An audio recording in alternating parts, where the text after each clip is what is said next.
1926, en avant-première, une édition en 300 exemplaires. Le mystère des cathédrales, l'alchimie est révélé aux lecteurs avertis. De beaux ouvrages signés Fulcanelli, Vulcain et Hélios, en un homme se lie pour mettre à jour un vieillard oublié du Moyen-Âge, l'hermétisme appliqué.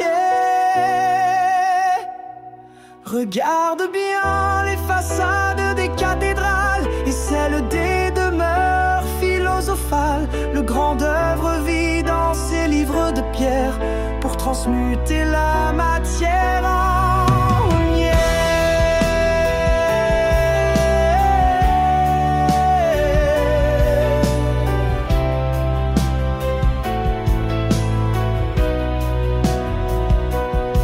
Sur les murs de Bourges, Amiens et Paris gisent des livres calcaires, taillés et bénis, très colorés pour plaire aux pèlerins.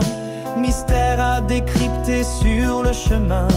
Les tailleurs ont suivi un plan caché, une vision biblique peut-être décelée. Une autre alchimique dévoile les recettes du grand œuvre et ses méthodes secrètes. Regarde bien les façades des cathédrales et celles des demeures philosophales. Le grand œuvre vit dans ces livres de pierre pour transmuter la matière en lumière. Les arcs gothiques murmurent leurs secrets, chaque statue transmet un mot sacré. La pierre enseigne aux passants le grand art, éclaire et unit ce qui était épars. Noir à blanc rouge, les trois épreuves, les rois mages cherchent la matière première, le plomb des sages dans la tanneur, la voûte et la croix chauffe et purifie la pierre en toi.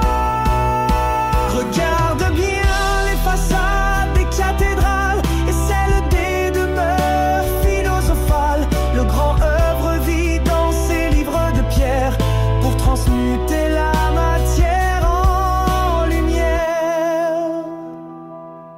Les vierges noires te confirment le chemin, dans les vitraux pointe l'étoile du matin. Le cœur de la rose accueille l'œuvre au rouge, au fond du creuset le nouveau-né bouge. Fulcanelli, prophète de l'alchimie, allume le feu secret et nos envies de transmutation du temple intérieur pour faire apparaître le soleil du cœur.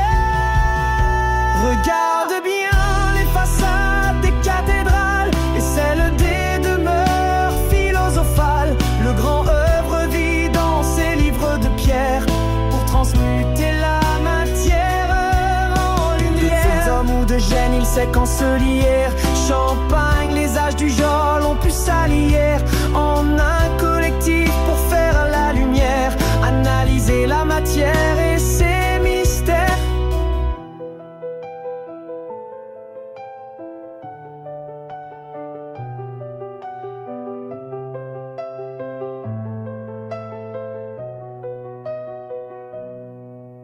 Science sans conscience n'est que ruine de l'âme, dans un monde d'IA, de missiles et d'armes, soif de matière, d'argent, de pouvoir. L'humanité va vers son œuvre au noir, au lieu de tous redevenir poussière à cause de leurs explosions nucléaires. Fuyons l'apocalypse, allons vers l'or, cherchons en nous l'amour, le vrai trésor.